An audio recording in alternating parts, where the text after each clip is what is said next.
Bismillahirrahmanirrahim. Assalamualaikum warahmatullahi wabarakatuh. Alhamdulillah, alhamdulillahilladzi bi ni'matihi tatimmu shalihat. Asyhadu an la ilaha illallah wa asyhadu anna Muhammadan abduhu wa rasuluh la nabiyya ba'da. Puji syukur kita panjatkan kehadirat Allah Subhanahu wa taala yang mana atas berkat nikmat iman, nikmat Islam serta nikmat sehat yang alhamdulillah hingga detik ini kita masih diberikan kesempatan untuk bermuajahah serta bersilaturahim untuk mengkaji ya lanjutan sirah Rasulullah SAW yang alhamdulillah kita sudah memasuki fase-fase akhir di masa dakwah Rasulullah di tahun 9 Hijriyah, sekitar kurang lebih 1-2 tahun lagi secara sirah ya, hanya sampai 10 Hijriyah. Semoga dari apa yang sudah kita pelajari awal ini bisa menjadikan suatu bekal bagi kita, ibrah yang bisa bermanfaat bagi kehidupan kita sehari-hari dalam memaknai kajian sirah ini, dan juga semoga menjadi bekal bagi kita menjadi umat Rasulullah SAW yang akan mendapatkan syafaat dari beliau di hari kiamat kelak. Amin ya rabbal alamin. Baik, untuk singkat waktu, tafadhol pada Ustaz Daniel untuk merekam materi pada malam ini insyaallah. Baik. Halo Ustaz. Assalamualaikum warahmatullahi wabarakatuh. Alhamdulillahi wassalatu wassalamu ala rasulillah. Asyhadu an la ilaha illallah wahdahu la syarikalah. Wa asyhadu anna Muhammadan abduhu wa rasuluh. Alladzi la nabiyya ba'dah amma ba'd. Alhamdulillah, dengan izin Allah Azza wa Jalla kita bisa bermuajahah, tentu berbekal harapan mudah-mudahan aktivitas kita senantiasa dimudahkan, dilancarkan, dan diberkahi oleh Allah Azza wa Jalla. Salawat dan salam semoga dilimpah curahkan kepada Nabiullah Muhammad sallallahu alaihi wasallam beserta para keluarga, sahabat, dan segenap umat yang senantiasa itba kepadanya ila akhiril hayah nanti, mudah-mudahan termasuk kita di dalamnya. Hadirin ikhwatiman rahimakumullah, di kesempatan malam hari ini kita coba melanjutkan sirah nabawiyah tentang perang Tabuk. Di pertemuan sebelumnya kita berbicara tentang penamaan Tabuk, keadaan Tabuk, kemudian orang-orang yang masuk kategori munafik dan dukungan para sahabat ya sedemikian semangat di dalam pelaksanaan perang Tabuk ini. Ada banyak kontribusi, ada banyak peran, ada banyak tantangan dan juga ujian dalam perang Tabuk. Tentu hal ini dalam rangka memastikan bahwa umat Nabi Muhammad SAW sampai pada kualitas orang-orang yang beriman dengan sebenar-benarnya iman.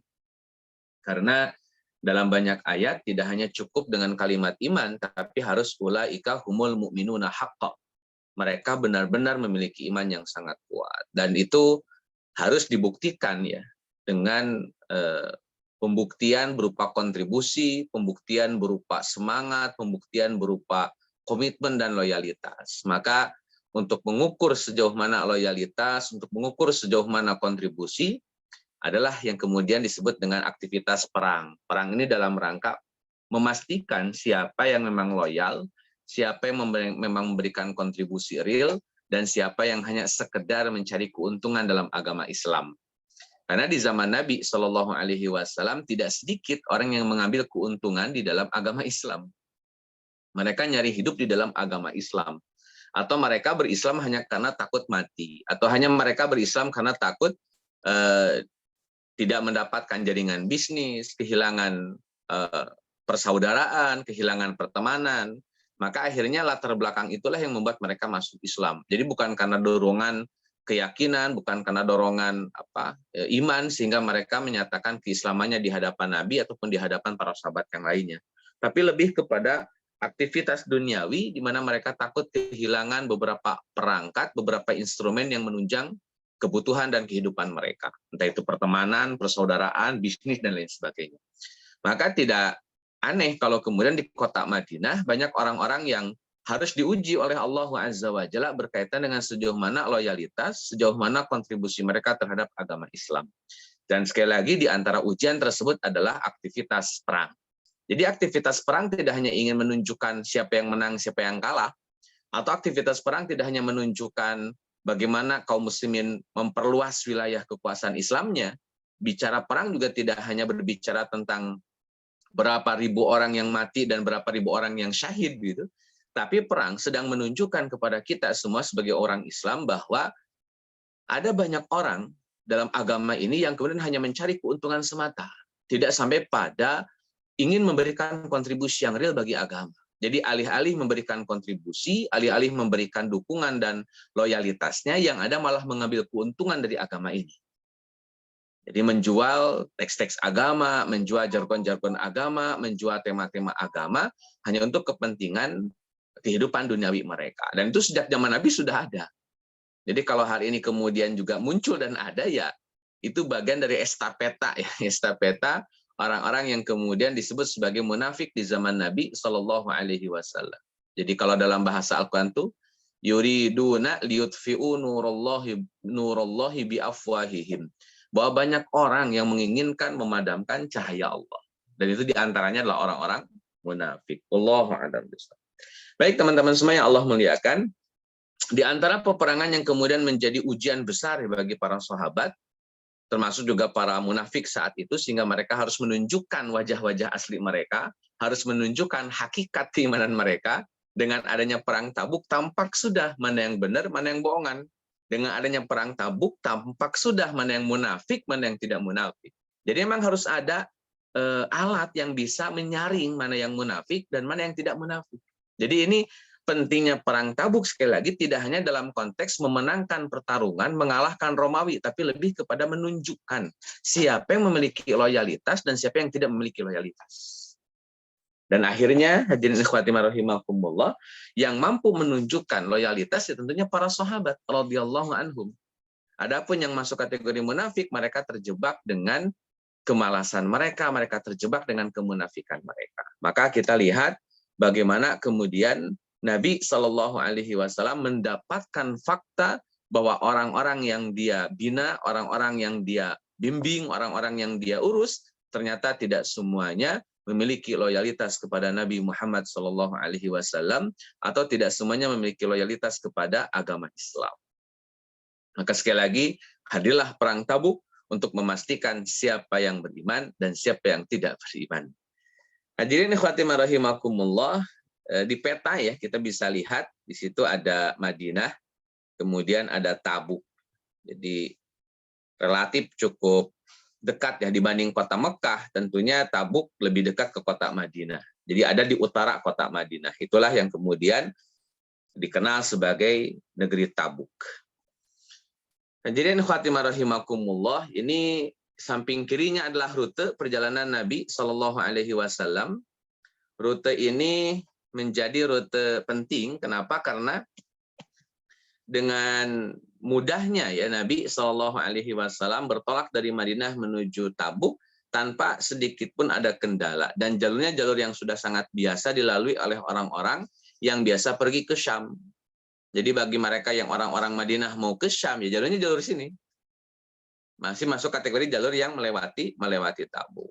Ini diantara penjelasan para ulama sejarah bahwa jalan ini sudah biasa dilalui, sudah biasa dilalui oleh kaum muslimin, dan ini menjadi cara yang paling efektif dan mudah untuk sampai ke Tabuk. Yang menjadi permasalahan memang bukan masalah jalurnya relatif lancar dan relatif aman begitu, tetapi kemudian yang menjadi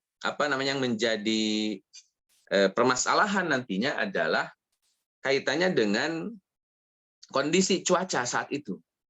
Makanya dalam penjelasan beberapa pekan yang lalu disebutkan sebagai sa'atil usroh kan. Sa'atil usroh itu waktu-waktu di mana betul-betul susah waktu itu, betul-betul rumit, betul-betul memberatkan. Kenapa? Karena cuaca saat itu panas luar biasa, kemudian kondisinya kering kerontang, sehingga kebutuhan terhadap air sangat besar.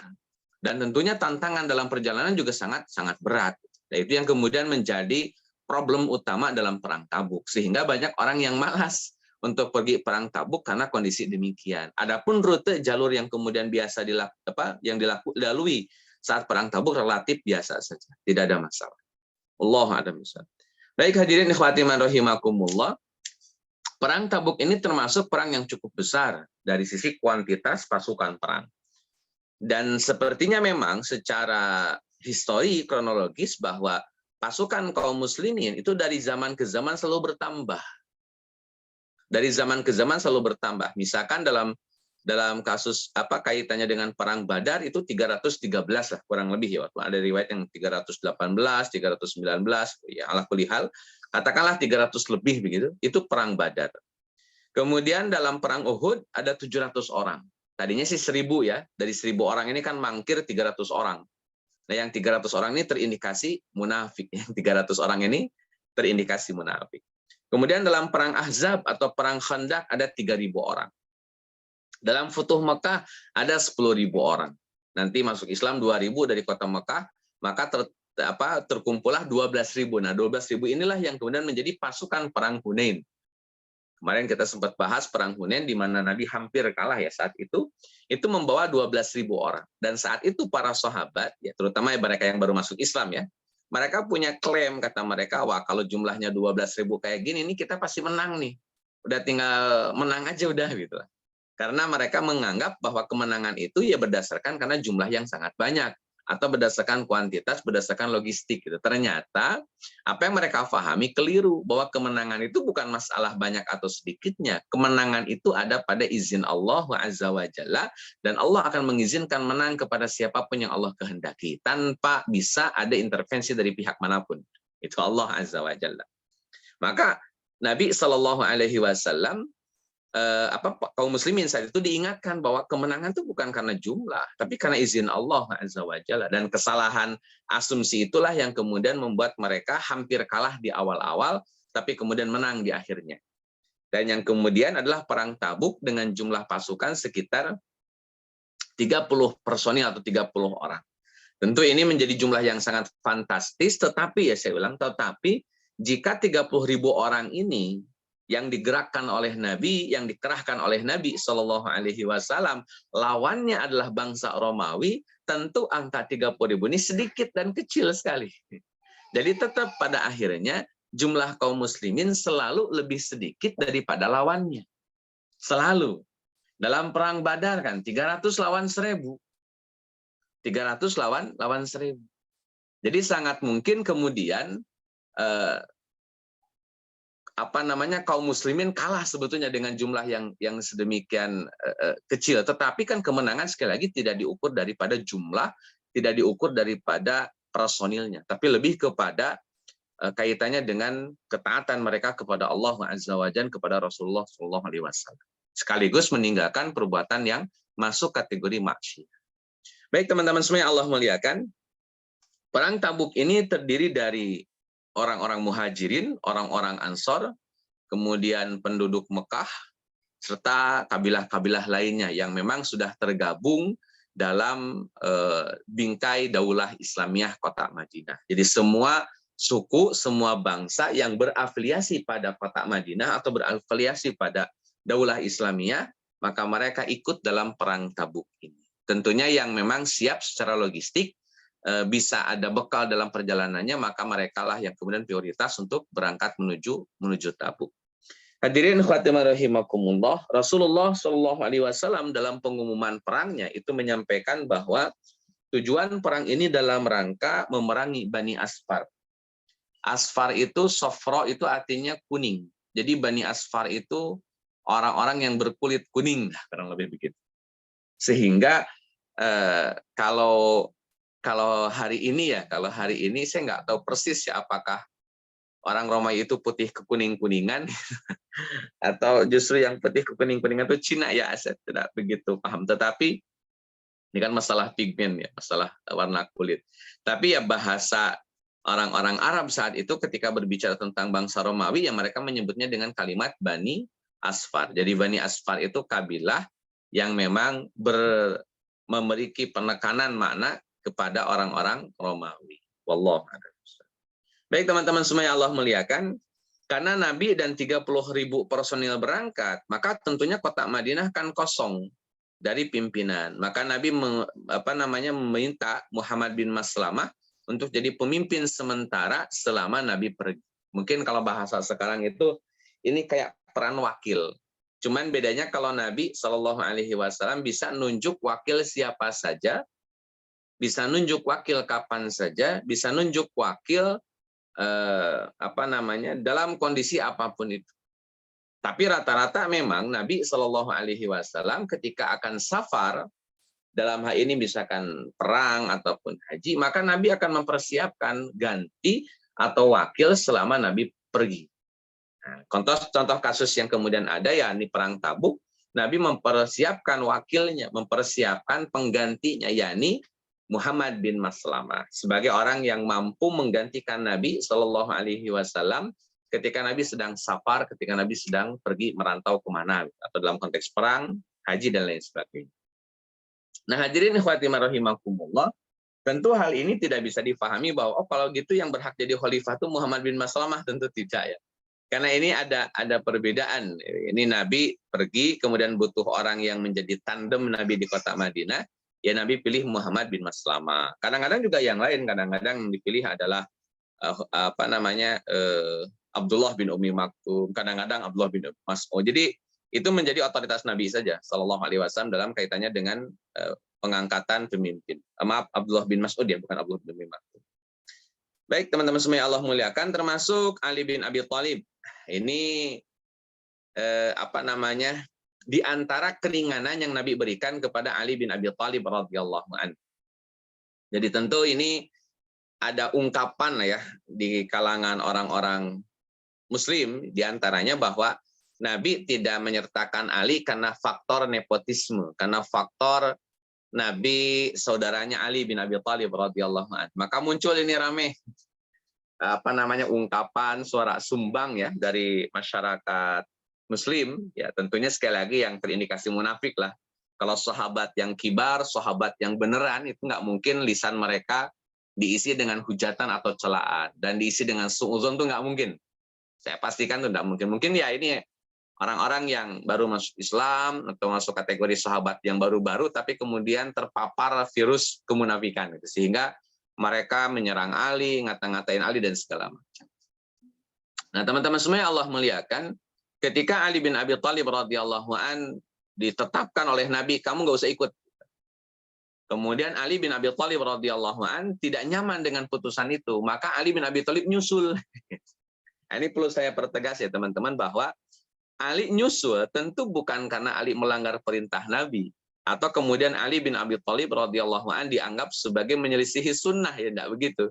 Terus kenapa Ali menyusul? Ini kaitan dengan argumentasi saja. Nabi menganggap bahwa Ali dibutuhkan di kota Madinah karena ada beberapa alasan yang memang Ali harus tinggal di kota Madinah. Dan Ali bin Abi Thalib punya alasan juga dalam kacamata Ali bahwa Ali sudah tidak harus kemudian stay di kota Madinah gitu, toh nggak ada lagi yang harus diurus, nggak ada lagi yang harus dijaga dan dirawat. Itulah dalam kacamata Ali bin Abi Thalib radhiyallahu anhu.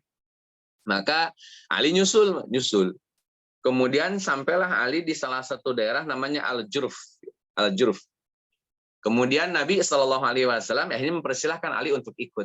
Sebelum Ali ketemu dengan Nabi di Jurf, dan sebelum Nabi meninggalkan Ali bin Abi Thalib di kota Madinah saat itu, Nabi sudah bilang kepada Ali bin Abi Thalib.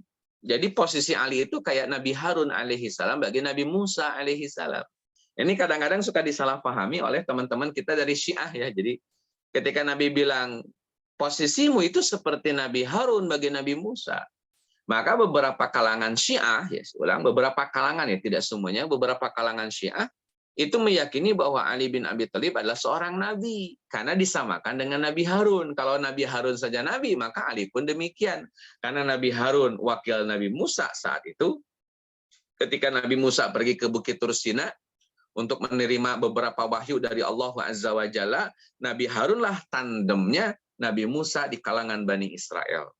Walaupun nanti Nabi Harun melakukan kesalahannya. Jadi beliau ini ada agak-agak tidak berdaya lah begitu, bukan a priori lah. Tentunya beliau sangat respect dengan apa yang terjadi di masyarakat Bani Israel, tetapi ketidakmampuan Harun bicara tentang sosok, bicara tentang otoritas, bicara tentang rasa kepercayaan diri. Nah, ini yang kemudian akhirnya membuat Nabi Harun alaihi salam harus berdiam, tidak melakukan suatu gerakan yang masif dan signifikan untuk menghalangi Samiri waktu itu. Akhirnya kan Nabi Harun malah masuk kategori yang terkalahkan. Sampai kan Nabi Musa marah-marah nantinya kepada Nabi Harun alaihi salam. Nah, sekali lagi, ada beberapa pandangan dari kalangan Syiah yang menganggap bahwa Ali itu sama kayak Nabi Harun. Nabi Harun saja Nabi, maka Ali pun adalah Nabi. Nah, kurang lebih begitulah. Itu di beberapa asumsi masyarakat Syiah atau teman-teman kita dari Syiah. Terus maksudnya apa dong yang sebetulnya? Jadi yang dimaksudkan oleh Nabi, kamu itu seperti Harun bagi Nabi Musa, itu kaitannya dengan wakil, keterwakilan. Jadi ketika Nabi Muhammad pergi dari kota Madinah, maka keterwakilan di kota Madinah itu di tangan Ali. Harusnya difahami begitu gitu. Jadi bukan dalam kaitannya dengan kenabiannya, lebih kepada keterwakilan di mana Ali mewakili Nabi Shallallahu alaihi wasallam untuk ngurus masyarakat kota Madinah. Tentu perkara ini sangat penting, teman-teman. Sangat penting karena masyarakat kota Madinah ketika ditinggalkan oleh laki-laki hebatnya, oleh pasukan oleh para lelaki Madinahnya dalam kurung pasukan kaum muslimin, tentu kota Madinah menjadi tempat yang rentan serangan. Karena orang-orang yang jagonya pada pergi. Maka tidak mungkin ditinggalkan begitu saja, harus ada yang menjaga stabilitas kota Madinah, menjaga keamanan kota Madinah. Muhammad bin Laslamah sebagai pimpinannya, Ali bin Abi Thalib dalam rangka menjaga keluarga Nabi Muhammad SAW. Itu yang prioritas. Menjaga Fatimah, menjaga Ruqayyah, menjaga Fatimah, menjaga putra-putranya Fatimah, begitu. Kalau Ruqayyah sudah meninggal tentunya. Mungkin menjaga cucu-cucu Nabi Shallallahu alaihi wasallam yang memang harus kemudian dijaga dan dirawat, termasuk istri-istri Nabi Shallallahu alaihi wasallam yang juga kemudian harus mendapatkan penjagaan ekstra dari Ali bin Abi Thalib radhiyallahu anhu. Kenapa bukan Muhammad bin Maslamah yang menunaikan tugas itu, kan begitu ya? Kan Muhammad bin Maslamah ditunjuk sebagai pemimpin di kota Madinah. Kenapa Ali yang malah ditugaskan untuk menjaga keluarga Nabi? Jawabannya sangat sederhana, teman-teman. Muhammad bin Maslamah kan bukan mahramnya istri-istri Nabi, bukan mahramnya putri Nabi, bukan mahramnya keluarga Nabi. Artinya tetap akan ada suatu kondisi yang tidak bisa, gitu, nggak boleh gitu. Seorang Muhammad bin Maslamah terlalu dalam masuk ke keluarga Nabi Shallallahu alaihi wasallam. Dianggap nanti menyimpang, dan ini kan penghinaan terhadap Nabi Muhammad Shallallahu alaihi wasallam kalau terjadi. Maka Nabi tugaskan Ali untuk menjaga keluarga Nabi, untuk menjaga masyarakat kota Madinah, terutama fokusnya adalah keluarganya Nabi Shallallahu alaihi wasallam. Walaupun Ali tidak setuju dengan itu, karena menurut Ali orang mereka sudah aman kok. Orang mereka sudah stabil kok, karena sudah merasa telah menunaikan tugasnya kepada keluarga Nabi, maka Ali berangkat. Sehingga bertemu di Al-Jurf. Jadi posisi Ali kayak Nabi Harun itu hanya dalam rangka mewakili Nabi Musa alaihissalam atau mewakili Nabi Muhammad sallallahu alaihi wasallam. Tidak dalam konteks kenabian, tetapi lebih kepada keterwakilan saja. Kemudian untuk pemimpin panglima perang dalam perang Tabuk ini diangkatlah Abu Bakar As-Siddiq radhiyallahu anhu. Allahu a'lam bishawab. Teman-teman semua yang Allah muliakan, jadi di dalam perjalanan ini ada beberapa cerita ya yang secara personal, cerita ini berkaitan dengan tokoh-tokoh tertentu. Jadi ketika Nabi sudah berangkat, ya setelah berangkat Nabi, nanti kita akan bahas Ka'ab bin Malik, tapi mungkin di season ketiga ya, dan 2 orang temannya lagi. Ini kaitannya dengan sanksi bagi mereka yang tidak ikut dalam perang Tabuk. Baik teman-teman semua, jadi Abu Dzar Al-Ghifari ini adalah orang yang masuk kategori terlambat berangkat. Jadi Abu Dzar Al-Ghifari ini masuk kategori orang yang terlambat berangkat. Tentu begini teman-teman ya, bukan berarti Abu Dzar Al-Ghifari malas-malasan sampai kemudian akhirnya terlambat. Bukan itu alasannya. Jadi alasan Abu Dzar Al-Ghifari tertinggal, ini kaitan dengan masalah kendaraan. Jadi untuk perang itu butuh kendaraan yang paripurna lah. Setidaknya kendaraan ini kendaraan yang recommended begitu, kendaraan yang pas gitu. Karena Abu Dzar Al-Ghifari, beliau kemudian naik unta. Nah untanya ini jalannya lambat banget. Sehingga yang lain sudah sampai mana, Abu Dzar masih sampai mana. Sehingga akhirnya tertinggal. Tertinggal. Dalam satu riwayat demikian. Dalam riwayat yang lain memang dari awal sudah tertinggal. Karena nyari dulu kendaraannya tidak ditemukan ada di mana, begitu, harus beli dan segala macam, sampai akhirnya dapat. Setelah dapat pun, ya untanya pun berjalannya lambat, jadi sudah tertinggal rombongan dan harus nyusul, dan nyusulnya pun hanya menggunakan unta yang jalannya lambat. Jadi sudah pakai unta pun tetap nggak akan bisa ngejar, karena memang kondisinya tertinggal dari rombongan dan harus nyusul sesegera mungkin. Nah, teman-teman semua yang Allah muliakan, jadi pada beberapa riwayat tadi gitu, kata Nabi SAW ketika, kan ini ada dua riwayat. Yang pertama memang dari awal tertinggal. Riwayat pertama sempat bareng dengan pasukan Nabi tapi kemudian tertinggal begitu. Maka Nabi sempat sampaikan, kata Nabi, biarkan dia, jika pada dirinya ada kebaikan maka Allah akan menyusulkannya, dan jika tidak Allah akan meringankan kalian darinya. Karena untanya lamban, teman-teman. Jadi kalau kemudian Allah susulkan, ya sudah, itu kebaikan saja. Bagian dari kebaikan buat Abu Dhar dan juga buat kita semua. Kalau Allah susulkan. Tapi kemudian kalau Allah kemudian tidak susulkan, artinya jika tidak disusulkan, tidak dipermudah prosesnya Abu Dhar, itu menjadi keringanan bagi kalian, kata Nabi. Karena kalian nggak harus nungguin Abu Dhar, nggak harus nanggung beban Abu Dhar. Jadi biarin aja. Kalau emang dia nyampe ya nyampe, kalau tidak ya tidak. Simpel saja kalau Nabi SAW. Karena yang penting begini, bagi Nabi itu sudah ada greget untuk berangkat. Sudah ada greget untuk berangkat, dan kemudian kelihatan progresnya. Walaupun pada akhirnya di proses perjalanan, ya tadi, untanya lambat, ini itu segala macam. Maka Nabi pun maklumi. Kata Nabi, ya kalau ada kebaikan pasti disusulkan. Abu Dhar kalau dia punya kebaikan, dia akan memiliki peran nanti dalam konteks perang nanti, ya akan disusulkan oleh Allah. Tapi jika tidak, ya ngapain disusulkan? Dan itu bisa mengurangi beban kalian, kata Nabi SAW. Baik teman-teman semua, karena Abu Dhar Al-Ghifari terus-terusan tertinggal, dan ini kalau terus-terusan naik onta, maka akan jauh tertinggalnya dengan para sahabat. Maka akhirnya Abu Dhar Al-Ghifari memutuskan untuk tidak pakai onta. Ontanya ditinggalkan. Bisa kebayang ya. Jadi naik mobilnya itu nggak bisa ngebut, mentok di 20 kilo per jam. Ketika nggak bisa ngebut, maka daripada pakai mobil yang nggak bisa ngebut, mendingan jalan kaki. Nah, itulah gambarannya Abu Dhar Al-Ghifari. Singkat cerita, Abu Dhar Al-Ghifari meninggalkan untanya dan lebih memilih jalan kaki untuk menyusuri jejak pasukan kaum muslimin. Mendingan jalan kaki aja lah. Daripada naik unta tapi kemudian lambat, mendingan jalan kaki yang dipastikan keukur untuk sampai pada tujuan yang kemudian ditargetkan oleh Abu Dhar Al-Ghifari. Baik teman-teman semua yang Allah muliakan, ketika Rasulullah istirahat di sebuah tempat, para sahabat melihat seorang yang menuju pasukan muslim. Kemudian disampaikan kepada Nabi, Rasul ada yang nyusul itu. Kemudian kata Nabi, dilihat dari jauh, kata Nabi, oh ya, semoga dia adalah Abu Dhar Al-Ghifari. Semoga dia adalah Abu Dhar Al-Ghifari.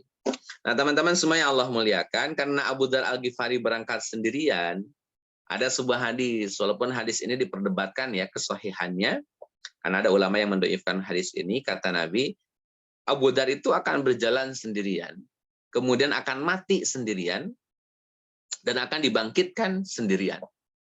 Ini kalau dibangkitkan, wallahu alam ya, bagaimana penjelasannya nanti, tapi yang jelas berjalan sendirian betul, karena dalam perang Tabuk berjalan sendirian.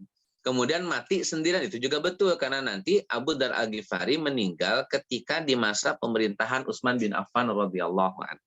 Itu di masanya Utsman bin Affan. Baru kemudian meninggal. Terutama secara fokus yaitu di daerah yang bernama, tempat yang bernama Ar-Rabazah. Ar-Rabazah itu tempat di mana Abu Dhar Al-Ghifari meninggal dunia. Dan itu teman-teman, kenapa kok Abu Dhar Al-Ghifari dipindahkan dari kota Madinah? Kan tadinya tinggalnya di kota Madinah itu, barengan dengan Utsman, barengan dengan Ali, barengan dengan para sahabat lainnya, itu sudah stay di kota Madinah. Tapi oleh Utsman bin Affan radhiyallahu an, Abu Dhar Al-Ghifari dikarantina. Jatuhnya kayak karantina pribadi, karantina personal itu.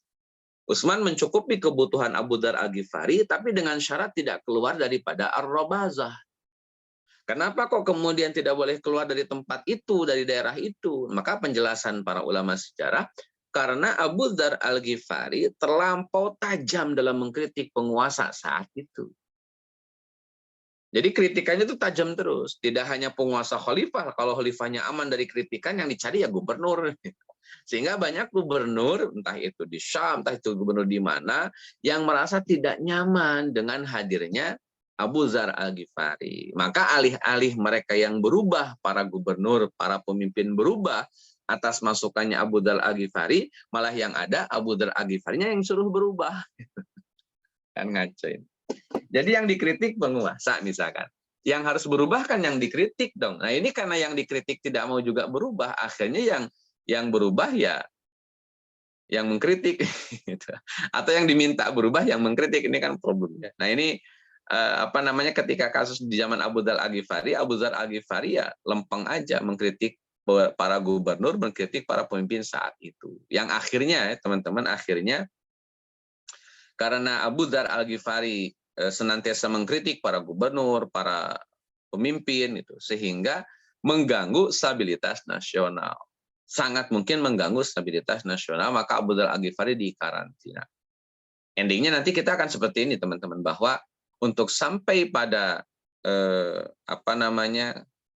kemampuan ya merubah suatu negeri ya harus seimbang. Kita harus tetap mengkritik, tetapi tidak sampai pada kerangka yang lebih sifatnya personal atau kelompok. Jadi ya kritik-kritik saja, kritik kebijakan boleh. Tanpa harus jelek-jelekin orang, tidak harus kemudian mencela orang, apalagi sampai kemudian bikin hoax, ya begitu. Maka kritikan saja sah-sah saja. Itu is fine, tidak jadi masalah. Baik teman-teman semua Allah muliakan, sampai akhirnya Abu Dzar Al-Ghifari meninggal dunia, dan dia berpesan kepada istrinya, kepada keluarganya, kata Abu Dzar, jika aku mati, mandikanlah dan kafanilah aku dan letakkan jenazahku di jalan. Jika ada musafir yang lewat, maka katakanlah bahwa ini adalah Abu Dzar Al-Ghifari. Sampai nggak ada yang ngurus. Jenazah pun nggak ada yang ngurus. Karena sedang dikarantina wilayah. Dan nanti yang menemukannya adalah Abdullah bin Mas'ud radhiyallahu anhu. Itu tentang Abu Dzar Al-Ghifari. Tambahannya teman-teman, Abu Dzar Al-Ghifari ini oleh Nabi SAW divonis bahwa Abu Dzar Al-Ghifari tidak boleh menjadi pemimpin di antara dua orang. Jadi nggak boleh jadi pemimpin di antara dua orang. Yang kedua, Abu Dzar Al-Ghifari tidak boleh mengelola harta anak yatim. Itu pesan Nabi kepada Abu Dzar Al-Ghifari. Maka nanti teman-teman, di zaman Abu Bakar, Abu Dzar Al-Ghifari minta jabatan, ditolak oleh Abu Dzar. Kemudian di zaman Umar kembali minta jabatan di zaman Umar, dan Nabi SAW pun kembali, dan Umar pun kembali menolak. Jadi Abu Dzar Al-Ghifari minta kepada Umar bin Khattab untuk dapat jabatan, kata Umar bin Khattab ditolak. Sampai akhirnya di zaman Utsman bin Affan tetap minta jabatan, Utsman bin Affan pun tetap menolak. Dan keluarlah hadis tadi bahwa Abu Dzar Al-Ghifari tidak cocok mengolah harta dan tidak cocok menjadi pemimpin di antara dua orang. Allah.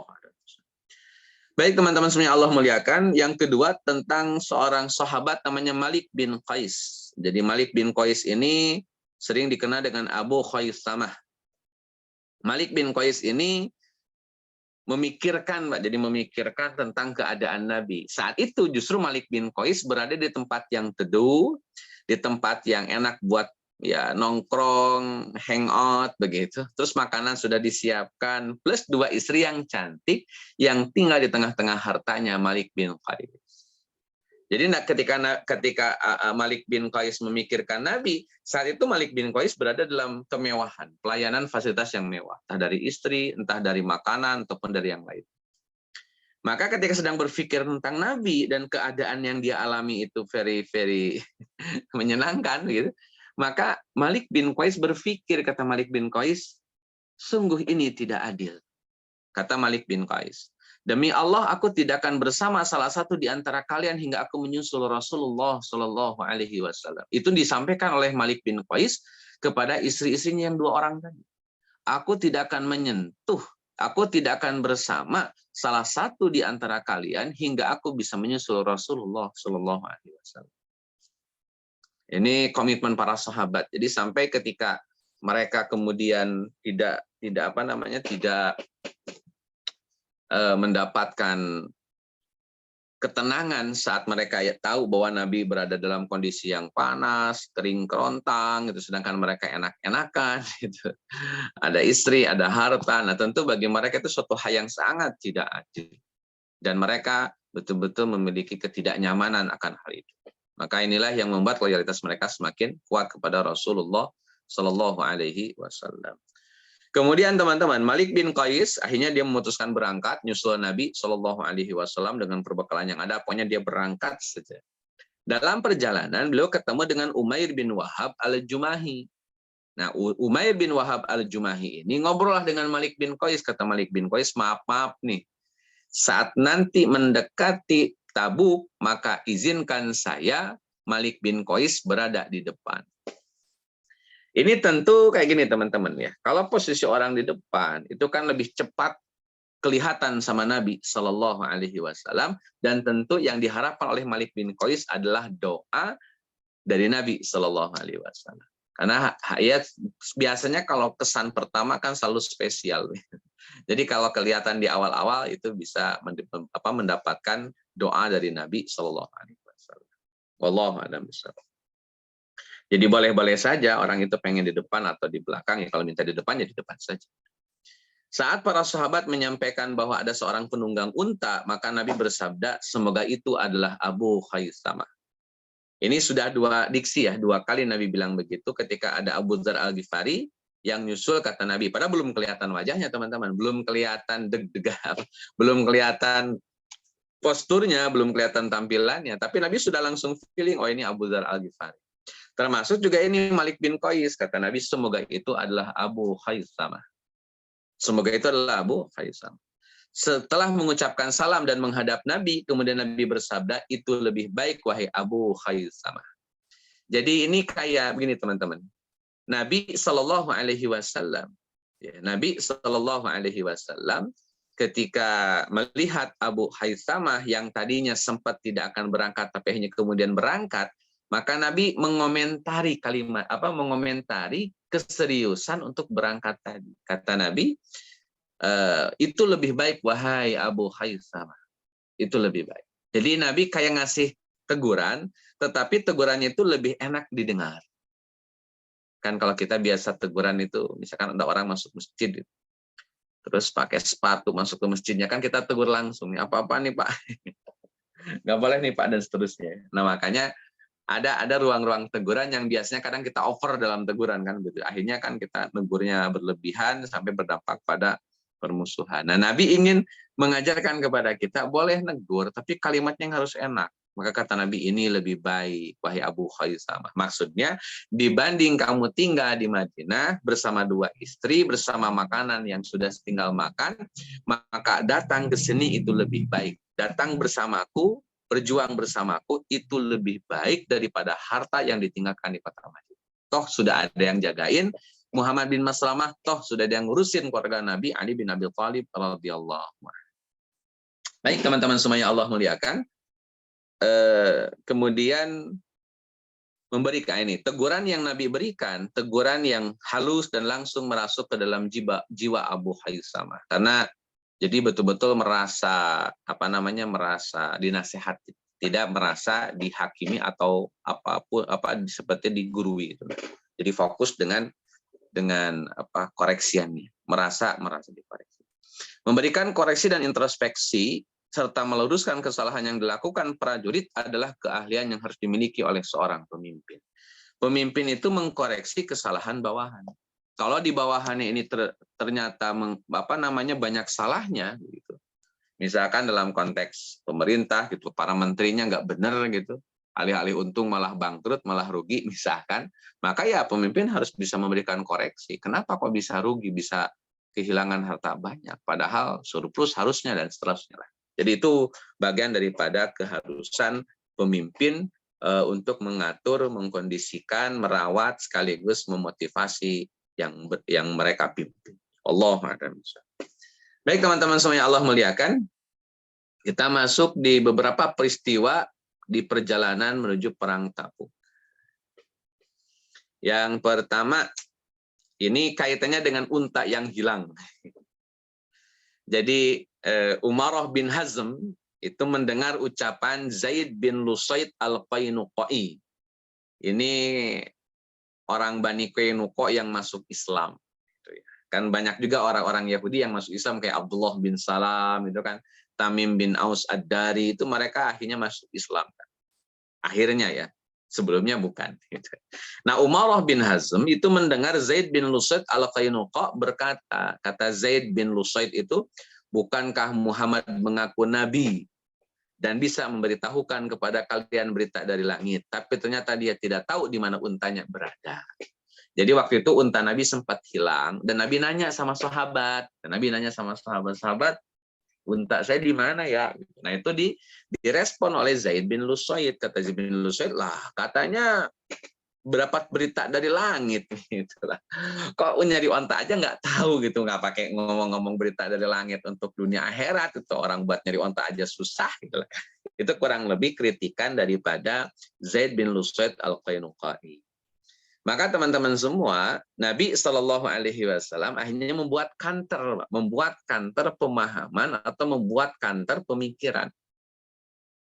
Nabi buat. Bagaimana Nabi buatnya? Kata Nabi Shallallahu Alaihi Wasallam, akhirnya Nabi bilang bahwa unta ini ketika ketemulah sama orang lain, kata Nabi, unta ini itu berada di lembah ini. Jadi singkat cerita ada sahabat nyari untanya Nabi yang hilang tadi ketemu. Nah kata Nabi setelah ketemu, unta ini berada di lembah ini. Jalurnya yang ini. Tali kekangnya tersangkut di sebuah pohon. Jadi semuanya detailkan oleh Nabi. Sehingga statement Zaid bin Lusaid al-Qainuqa ini kemudian batal dengan sendirinya. Kenapa? Karena ternyata statement Zaid bin Lusaid ini jauh menyimpang dari apa yang sebenarnya. Yang sebenarnya adalah ya, Nabi mendapatkan bimbingan wahyu sampai tahu di manakah unta beliau berada. Itu. Sampai nanti secara pelajaran ya bahwa wahyu dari Allah Azza wa Jalla tidak mungkin dari yang lain selain Allah. Makanya Nabi tahu detail tentang unta yang hilang tadi, sangkutnya di mana, ada di lembah mana dan seterusnya. Karena memang sekali lagi sumber wahyu dari Allah. Yang kedua, menunjukkan kemampuan kepada mereka yang meragukan kenabian. Zaid bin Lusaid ini mungkin terkesan kayak kurang percaya, ya maka harus dipercayakan. Dengan cara apa ya? Dengan cara menunjukkan mukjizat. Kalau mukjizatnya adalah informasi tentang perkara gaib, ya sampaikan perkara gaib. Sederhana itulah barangkali. Wallahu a'lam bishawab. Kemudian mukjizat tidak bisa dilakukan secara berulang-ulang. Mentang-mentang mukjizat gitu kayak Nabi Musa lempar tongkat jadi ular, lempar tongkat jadi ular, terus ngeprank orang gitu, lempar tongkat kemudian jadi ular. Itu nggak mungkin karena mukjizat itu tidak bisa dilakukan secara terus-menerus dan juga tidak bisa dilakukan secara kontinu. Maka ya tergantung ininya saja, kehendak Allah Azza wa Jalla. Tentunya Nabi SAW dapat mukjizat yang lain selain Al-Quran. Wallahu a'lam. Kemudian teman-teman, ada lagi provokasi dari orang-orang munafik ini ya. Namanya Wadi'ah bin Sabit dan Mukhashin bin Humayr. Mereka mengucapkan perkataan yang menakut-nakuti kaum muslimin dengan tujuan biar kaum muslimin kagak berangkat. Udahlah, nggak usah berangkat, nanti mati. Kalau mati gimana? Dan seterusnya. Maka Rasulullah memanggil mereka berdua, ya Wadi'ah bin Sabit dan Mukhashin bin Humayr.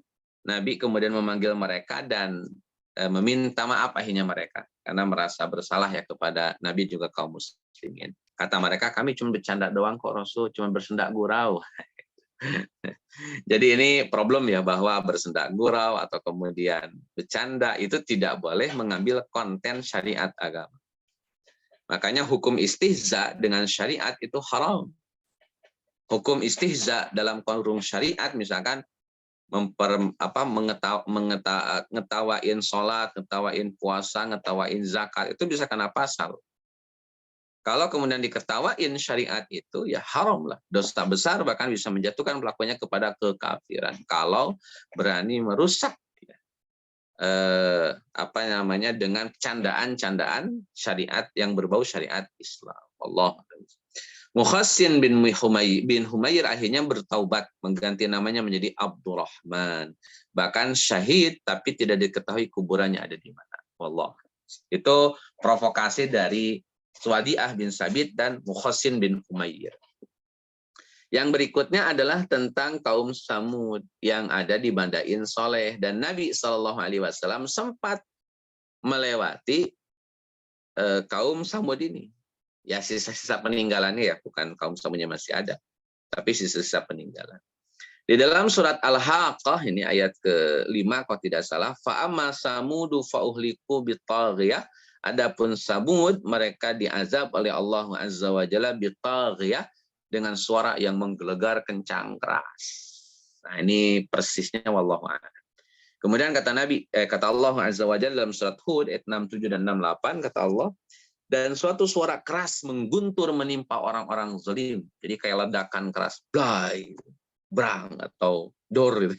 Lalu mereka mati bergelimpangan di rumahnya seolah-olah mereka belum pernah berdiam di tempat itu. Jadi saking kosongnya dari orang-orang yang meninggal atau yang masih hidup itu digambarkan seperti tidak pernah ada kehidupan di sana. Saking sepinya dan saking kosongnya rumah orang-orang saat itu. Allahu a'lam. Jadi ini mirip kayak juga di Petra ya. Ini saya nyari di kitabnya Syekh Syami Abdullah Al-Maghlud. Ini yang ada di Madain Saleh. Agak mirip-mirip dengan yang di Petra. Wallahu a'lam. Ya mungkin masih satu rumpun. Baik, ini ada adab ya. Adab itu tata cara etika kalau masuk area yang pernah diazab. Pertama, para sahabat yang sudah mengambil air di sumur Samud, sudah daun roti, kata Nabi SAW, tumpahkan airnya dan berikan adonan roti pada unta-unta. Jadi jangan minum air, jangan makan adonan roti yang dibuat di Tabuk atau di area itu, area di mana Nabi istirahat. Ini Madain Saleh.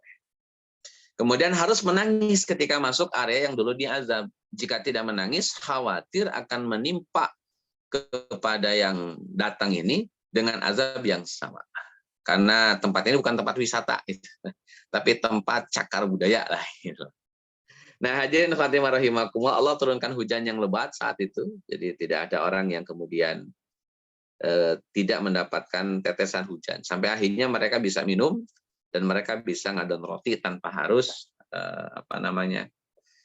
menggunakan air dari Samud. Allah. Teman-teman semuanya, Allah muliakan, setelah turun hujan lebat, akhirnya kaum muslimin bisa bikin minuman, bisa ngadon roti dan seterusnya. Ini tambahan juga teman-teman. Saat peristiwa akan perang Tabuk ini ada seorang sahabat meninggal namanya Zulbiyadain. Zulbiyadain ini meninggal dunia, maka Nabi SAW langsung menguburkannya. Jadi di tangan Nabi lah kemudian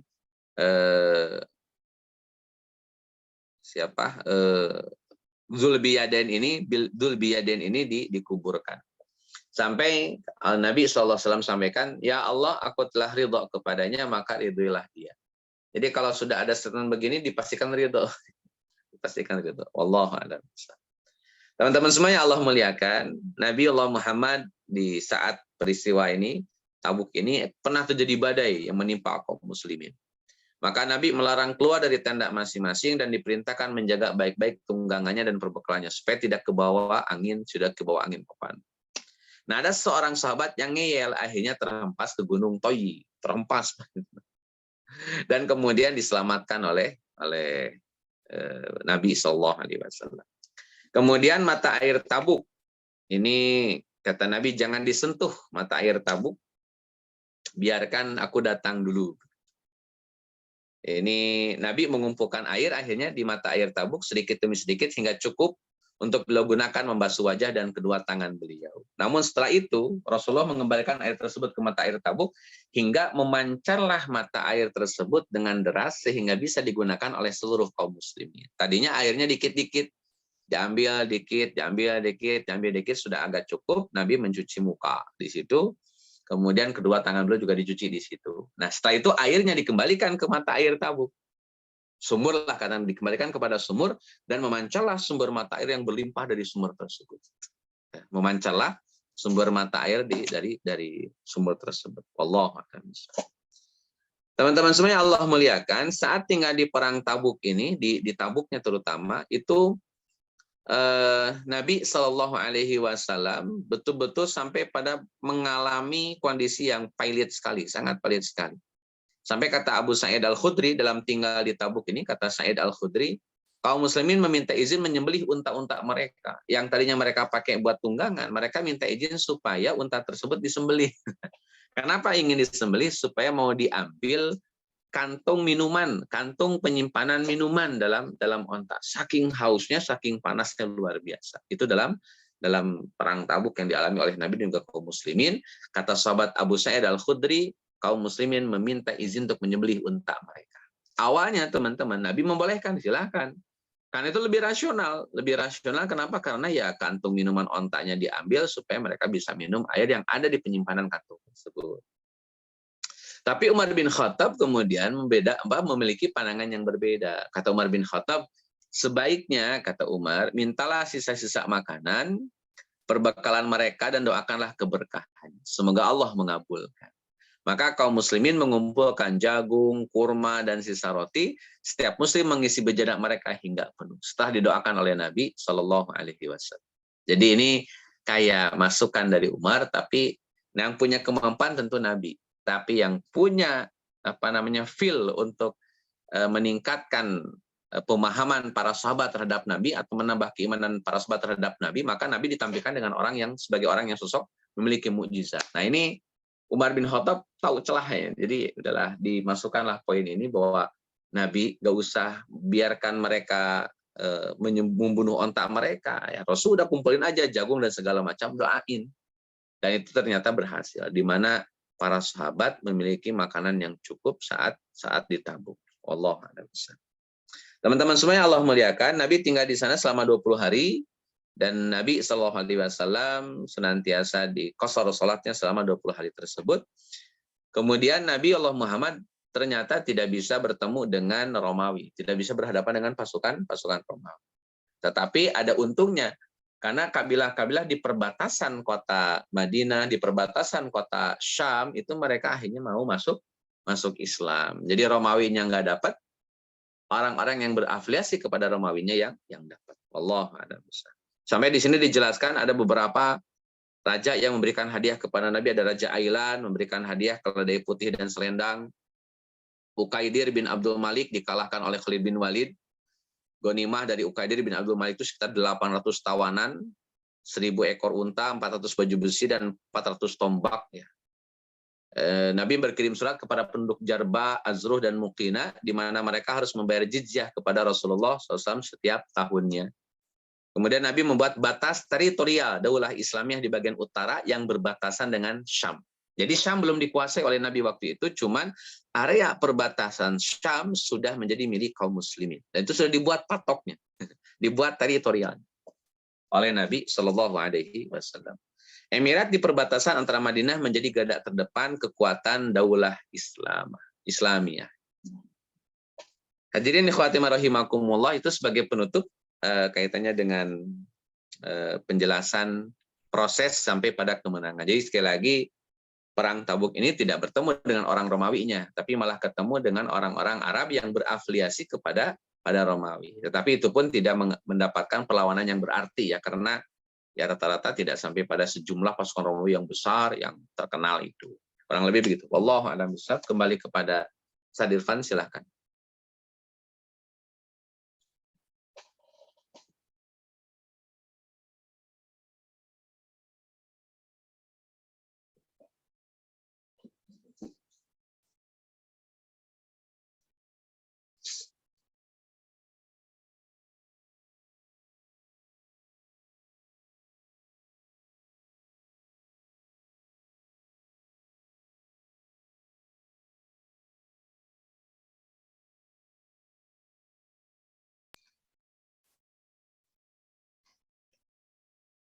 Yes.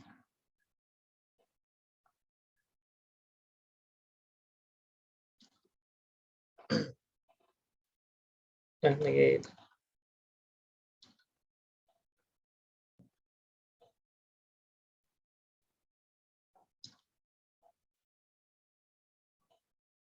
Baik, Ustaz.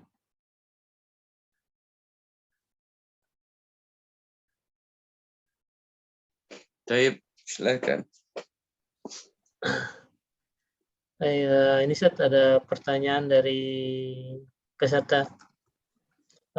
Ustadz, kalau dalam lingkungan kerja ada bawahan kita yang seperti Abu Zar, apa sebaiknya kita lakukan karantina karir kepada yang bersangkutan, artinya dibatasi karirnya. Kedua, tentang larangan bercanda tentang syariat. Teman-teman kantor saya ada yang suka bercanda seperti ini. Istri saya ada satu di Jakarta, satu di Surabaya, satu di Bogor. Apakah ini termasuk bercanda yang melecehkan syariat poligami dalam Islam? Terima kasih Ustadz. Ada 2 pertanyaan Baik. Ustadz. Yang pertama, kita harus pahami dulu Pak, bahwa kita kan bukan Nabi Shallallahu Alaihi Wasallam. Jadi cara pandang kita tentunya tidak holistik, tidak final. Misalkan kita lihat orang begitu, karena kita bukan Nabi ya. Kalau Nabi kan lihat Abu Zar, wah ini orang nggak bisa jadi pemimpin. Wah ini orang nggak bisa jadi pengolah harta, itu final. Kalau Nabi sudah bilang itu final, berarti memang tidak akan mungkin. Sama seperti Nabi bilang kepada Abu Jahal, wah ini Fir'aunnya umat ini nih. Maka itu final. Artinya kalau sudah dibilang Fir'aunnya umat ini, maka Abu Jahal tidak akan pernah bisa masuk Islam. Sama seperti hanya dengan Abu Lahab. Sudah ada laknat dari Allah Azza wa Jalla yang disampaikan oleh Nabi melalui surat Al-Lahab. Kata Nabi kan melalui surat Al-Lahab ya. Tabat syada abi lahabi watab. Maka sampai kapanpun Abu Lahab tidak akan pernah masuk Islam. Nah maka hal-hal itu yang disebutkan tadi, kayak Nabi melihat Abu Zar, Nabi mengkomentari Abu Jahal, Nabi mengomentari Abu Lahab, itu sudah final. Sehingga tidak mungkin berubah. Tidak mungkin bisa berubah. Makanya ketika Abu Dzar Al-Ghifari minta jabatan kepada Abu Bakar, jawabannya sama, menolak. Datang kepada Umar, jawabannya sama, nolak. Datang ke Utsman bin Affan juga jawabannya sama, nolak. Kenapa? Karena mereka belajar dari Nabi, bahwa kata Nabi, Abu Dzar tidak cocok untuk menjadi pemimpin di antara 2 orang, dan tidak cocok untuk mengelola harta anak yatim. Maka final ini, tidak bisa diganggu-gugat. Itu Nabi ya, Sallallahu Alaihi Wasallam. Nah kalau kita ini, kita lah ya, saat melihat teman kita yang kayaknya kurang amanah nih, begitulah ya, kurang lebih kayaknya kurang amanah nih. Kalau Abu Dzar, maaf ya, saya tegaskan dulu, kalau Abu Dzar bukan karena kurang amanah ya.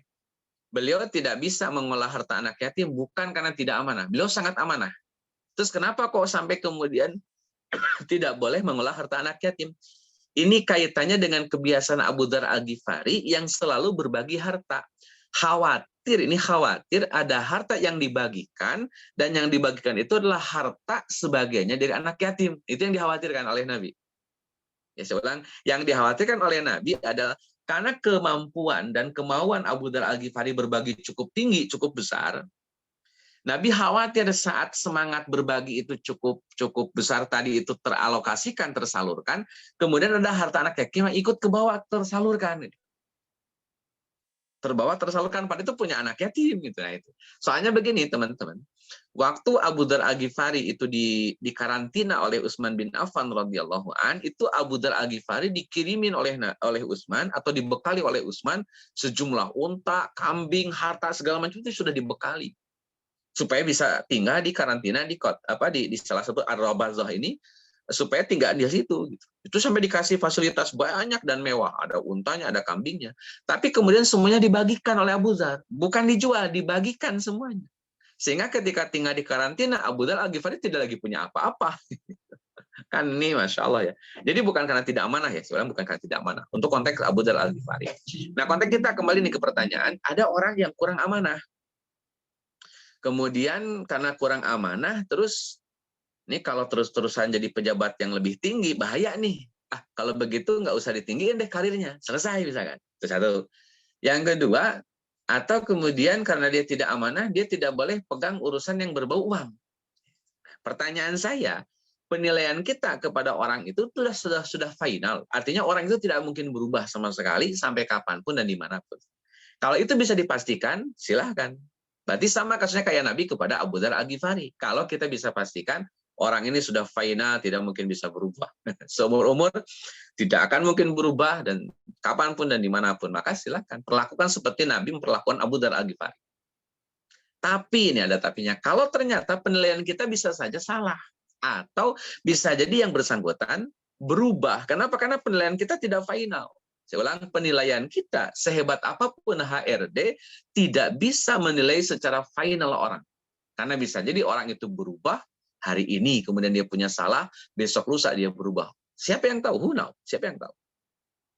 Nah, karena kita tidak bisa seperti Nabi, maka saran saya kalau ada orang, ada teman kantor yang memang secara kualitas belum bisa untuk memaksimalkan tugas-tugasnya, belum bisa amanah, maka training. Bantu dia untuk bisa menunaikan tugasnya, jangan langsung dihakimi dulu dan kemudian kehilangan promosi jabatannya, jangan ke situ dulu. Bantu dia untuk bisa mengupgrade dirinya sampai dia bisa amanah, dia bisa nauin tugas-tugasnya, dia bisa menyelesaikan tugas-tugasnya dengan baik. Bantu dulu, karena kata Nabi SAW, "Aunillah fi aunil abdi."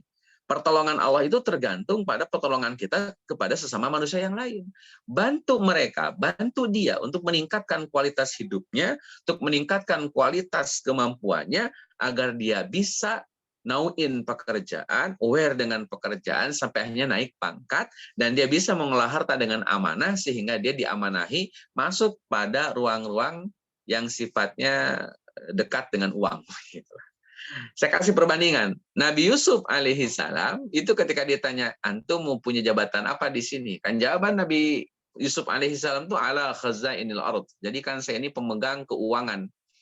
Kenapa ini hafizun alim? Karena saya ini orang yang jago menjaga, ya pintar menjaga dan alim dan cerdas. Jadi kecerdasan dan kemampuan amanah itu sangat penting dalam pengelolaan harta. Nah, hadirin ikhwati rahimakumullah, jadi kembali ke pertanyaan, karena kita tidak final, bantulah dulu agar orang itu bisa upgrade, bisa sampai pada kualitas yang diharapkan sebelum dihakimi atau kemudian diberikan sanksi berupa dibatasi karirnya di sebuah kantor. Khawatir kita berlaku zalim malah nanti jadinya. Wallahu a'lam bishawab. Itu yang pertama. Yang kedua, kita bercanda kaitannya dengan jumlah istri. Agak ini. Jadi kalau kita bercanda, wah istri ada 3 nih, di Bogor atu, di Jakarta atu, di Bandung atu, gitu. Apakah itu masuk kategori bercanda yang dilarang? Kayaknya sih itu bukan bercanda ya, doa mungkin lebih tepatnya. Kayaknya memang harapan betul itu.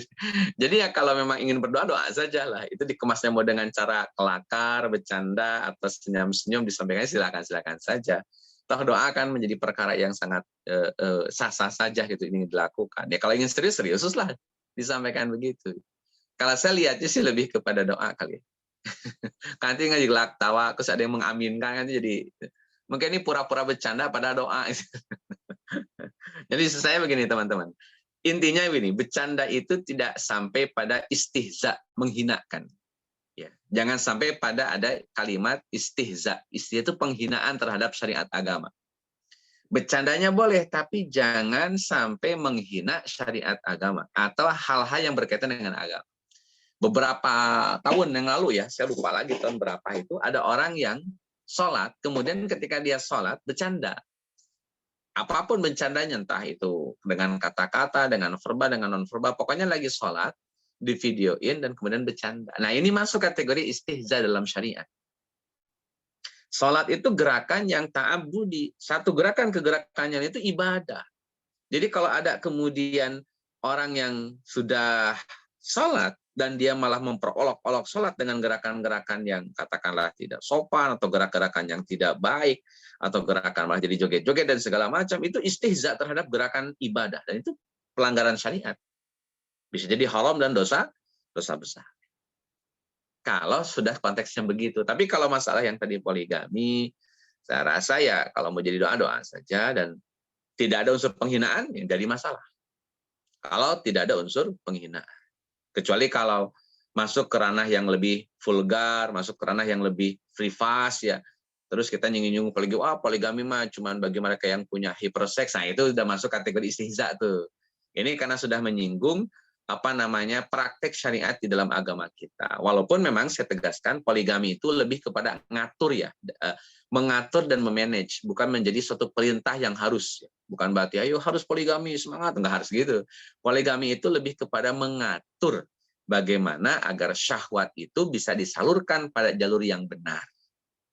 Kalau misalkan cukup dengan yang satu, ya satu. Kalau butuh yang 2, ya 2. Itu dalam rangka mengatur bagaimana agar bisa menyalurkan syahwat yang benar. Nah, dulu di zaman Nabi, ini saya ulang, dulu di zaman Nabi, orang ketika punya syahwat boleh tanpa batas menyalurkan syahwat kepada siapapun. Dulu begitu. Jadi bebas-bebas itu mau dinikahin, mau tidak dinikahin, pokoknya syahwat terlampiaskan. Nah, muncullah praktek poligami oleh Nabi, itu dalam rangka membatasi keinginan menyalurkan syahwat yang liar. Dibatasi oleh Nabi Shallallahu Alaihi Wasallam dengan maksimal 4. Jadi sekali lagi, bercanda akan diharamkan ketika membahas syariat manakala ada unsur penghinaan memperolok-olok syariat.